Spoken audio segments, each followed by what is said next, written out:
Hey guys, as you've just heard, we are now interviewing our citizenship teacher, Miss Taylor. We will be asking her a few questions about our issue, our campaign. That's about it. So, question number 1 of prejudice or stereotyping? In the past, in video games or just in general? Just in general. Yeah, I have.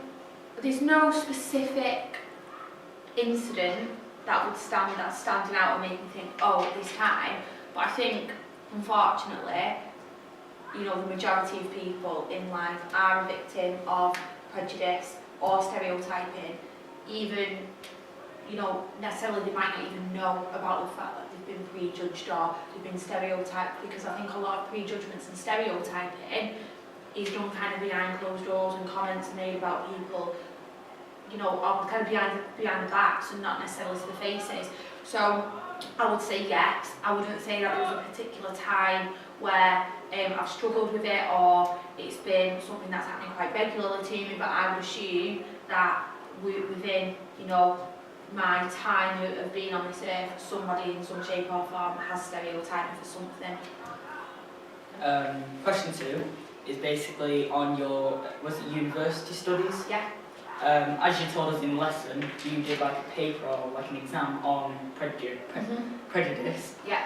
So can you just care to explain it through? Yeah, so as part of mine, I did a political studies degree, and as part of that we chose a number of different issues or modules or kind of whatever you wanted to study, so there was absolutely everything. So what I did for my work was to kind of study video games and have a look at the political side of video games, and to also look at how people were stereotyped within video games. So very, very similar to what you're doing, but just from a kind of an academic research point of view.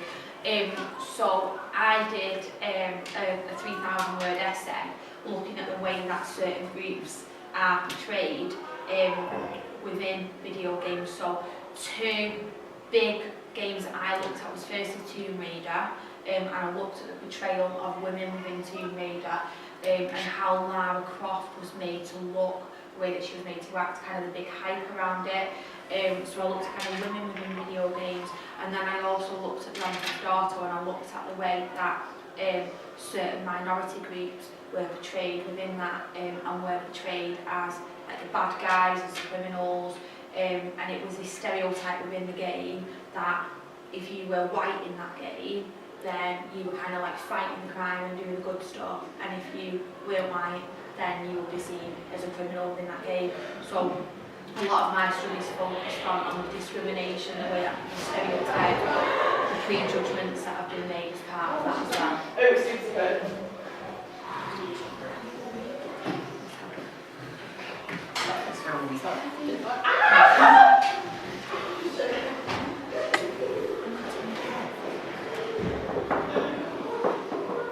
I really think we've got recorded so it's easy for us. Yeah, intermission.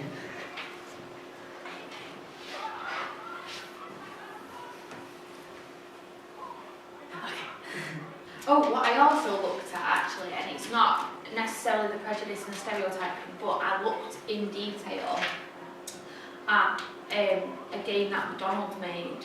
Now I don't know how widely used it is, I'm assuming it's not really widely used, but basically you had to build like a McDonald's chain, you had to be like successful within business, and it was all about making moral decisions about what was right and wrong. Do you go against the moral decision in order to make more money, or do you go down the moral route and risk your business failing? So that was something that I looked at as well, looking at kind of the corporate way that the world works these days. That was interesting. Okay, so just overall, you looked at the discrimination between white and black, Yeah. and obviously different cultures. Yeah. You also looked at like how capitalism and socialism almost, Yeah. which trade through Yeah. society and Yeah. that, Women. and obviously Yeah. how females portrayed in Tomb Raider. Yeah. So it's good. It's interesting. Lots of late nights in the library, getting my work done. So, question 3. Yeah. Do you think the level of violence, gore, and other mature themes in gaming is quite over the top? Yeah, I do. I understand that that's part of the game. that's part of kind of the reality of the game. But my partner plays Xbox. Doesn't really play Call of Duty as much anymore. Will do when the game comes out and then gets a bit bored of it. So that's what I've seen of violent gaming, games like Call of Duty. I think if you're mature enough to deal with that, I don't think it's any worse than what you would necessarily see within a film. However, I think a lot of younger people are accessing these games, and some people might be mature enough to deal with it and see it as a game, like you discussed with Andrew Gwynn, but there's some people who firstly might be quite affected by it, and secondly kind of not quite have that understanding of reality and video games. So I think that can be quite worrying if it gets into the wrong hands. I think it is very, very violent.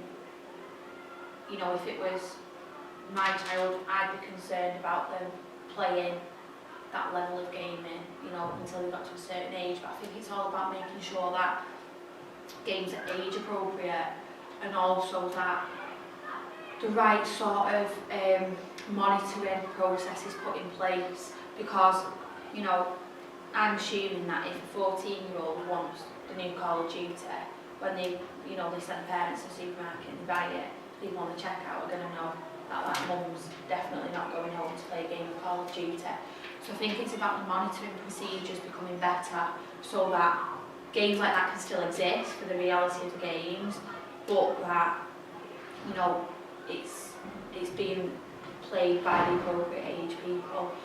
Me personally, I don't understand why you would want to go on a video game and pretend that you're shooting people. That's just my personal view, because I'm into video gaming. So yeah, I just think the monitoring procedures need to be a lot better to ensure that they're not getting into the wrong hands. Obviously, over time, because me and Harrison grew up around games, I guess, in a way. We chose it obviously because we just know games, don't we? It's just one of the big things, because it's fictional. Yeah. But basically, we asked Andrew Gwynn when we interviewed him the same question: do you feel like it's a moral, or do you reckon it's like peer pressure almost to buy the game? So obviously, like, you get like kids who come home all excited. It's like, Jimmy got this game, can I have it? Yeah, I do think that peer pressure plays a large part in it, and it's that idea of, you know, you two genuinely enjoy games. If you then had a third person who came in to be part of your friendship group, they then might feel that in order to fit in, they need to get in with the gaming industry. And so I think for some people it's a genuine interest, and I think it's we really want to play video games. But for some people, I think they probably think they're okay, but they don't enjoy them as much as others, and they do just play them to fit in, because video gaming now is such a massive part of society, and it's a big part of people's hobbies and interests, and, you know, kind of filling their time up, isn't it? You know, networking online.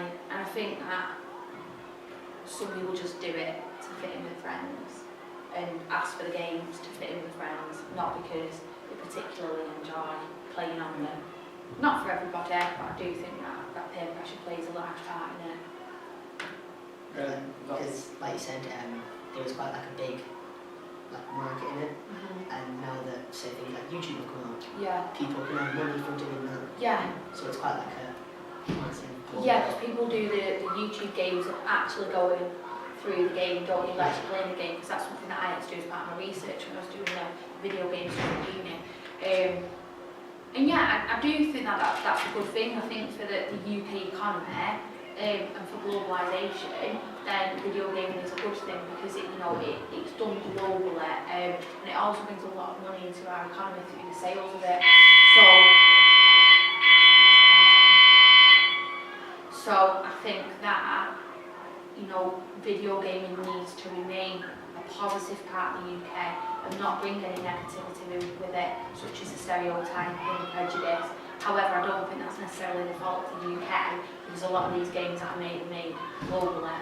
I just think it's about making sure that the monitoring procedures are in place correctly, because with like the prejudice and stereotyping and bullying, if that was happening to you over the internet, then on Facebook or on Twitter, then you'd come in, you'd report it, wouldn't you, or you'd tell parents or you'd tell someone you trusted about it. So I think it's about having correct monitoring procedures in place so that people will report any discrimination that we see as part of video games, either feeling like the game is targeting them or through like the online headsets, because I know like the online gaming is a big thing now, isn't it, and being able to talk and interact while she's playing it.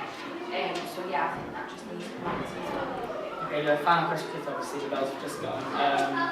If you were a part of like the game development, so if you were the person who led like a development team to make a game, so if you were part of the Call of Duty franchise, what would you change in order to make it not different, but almost like portray it differently? That's a good question. That's a really good question. You've stumped me there a bit. I think there's ways of experiencing the things that you do in game without making them like as boring. I think like the amount of blood and guts and gore, is that really necessary? Is the game not about capturing the enemy or winning or whatever it's about? Does that level of blood and gore actually need to be in the game in order to make it effective? To probably make it a bit less boring. Things like that, lower the age restrictions, getting that big gaming industry. If you lower those age restrictions, you make them a bit more age appropriate, and you're going to get more people buying them, which in turn is going to boost the gaming industry, it's going to boost the economy. So I think I would just make them a little bit more friendly to young audiences, because I think there are some really, really good elements of gaming, problem solving, puzzles, actually thinking on your feet, teamwork, that kind of thing. I think there's a lot of scope with the gaming industry. I think it just needs to be made sure that it's all positive rather than so much negativity around it. Okay, that was it for the interview with Miss Taylor.